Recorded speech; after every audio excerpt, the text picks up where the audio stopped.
नमस्कार, simple recipe चॅनलमध्ये तुमचं खूप खूप स्वागत आहे। आज आपण नाचणीचा उपमा करणार आहोत। त्यासाठी गॅसवर एक कढई तापत ठेवली आहे। कढई गरम झाली, कढईमध्ये अर्धा चमचा साजूक तूप टाकूया।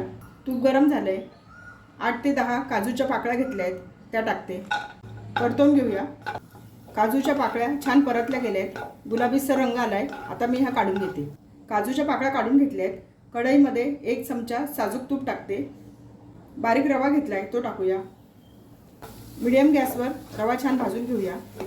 रव्याचा रंग बदलेपर्यंत आणि सुगंध सुटेपर्यंत रवा छान भाजून घ्यायचा आहे। सतत हलवत राहायचं आहे। सर्व बाजूनी व्यवस्थित भाजला गेला पाहिजे। लो टू मीडियम गॅसवर रवा छान भाजून घ्यायचा। लो टू मीडियम गॅसवर 3 ते 4 मिनिटं रवा छान भाजून घेतलाय। रव्याचा रंग बदललाय, रव्याचा सुगंध सुटलाय। याच्यामध्ये अर्धी वाटी नाचणीचं पीठ टाकूया। सर्व भाजून घेऊया। रवा आणि नाचणीचं पीठ मिक्स करून घेऊया। मंद गॅसवर नाचणीच्या पिठाचा रंग बदलेपर्यंत आणि सुगंध सुटेपर्यंत छान भाजून घ्यायचं आहे। पिठाचा रंग बदलत चालला आहे। मंद गॅसवर 3 ते 4 मिनिटं रवा आणि नाचणीचं पीठ छान भाजून घेतलं आहे। आता मी हे काढून घेते। कढईमधला भाजलेला रवा आणि नाचणीचं पीठ काढून घेतलं आहे। कढईमध्ये 1 चमचा तेल टाकते। उपम्यासाठी फोडणी करून घेऊया।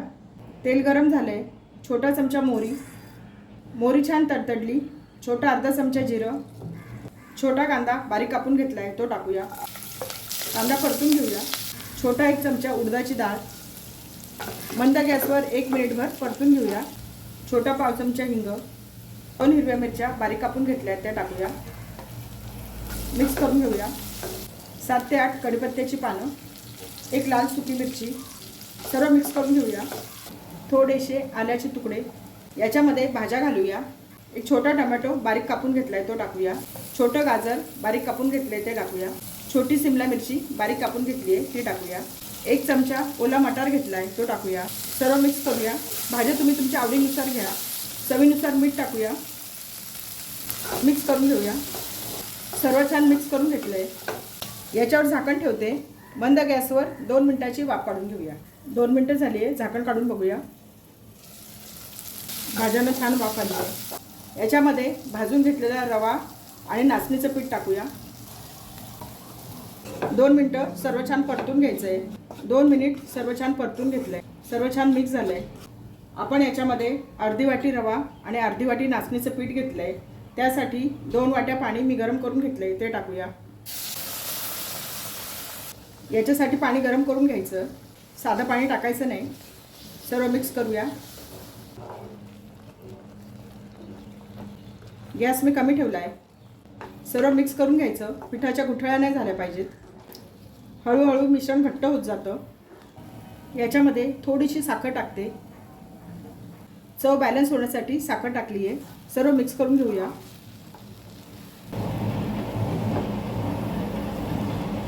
सर्व छान मिक्स झालंय। याच्यामध्ये तळलेले काजू टाकूया। अर्धा चमचा साजूक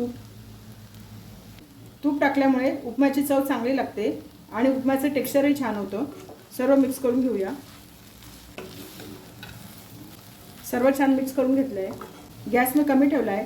याच्यावर झाकण ठेवते। 1 मिनिटभर वाफ काढून घेऊया। 1 मिनिट झालंय, झाकण काढून बघूया।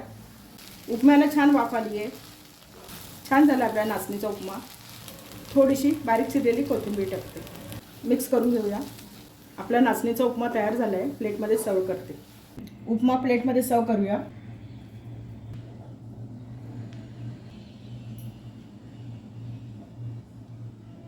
मऊ लुसलुशीत असं नाचणीचा उपमा तयार झाला आहे। थोडीशी कोथिंबीर टाकते। थोडंसं खोवलेलं ओलं खोबरं,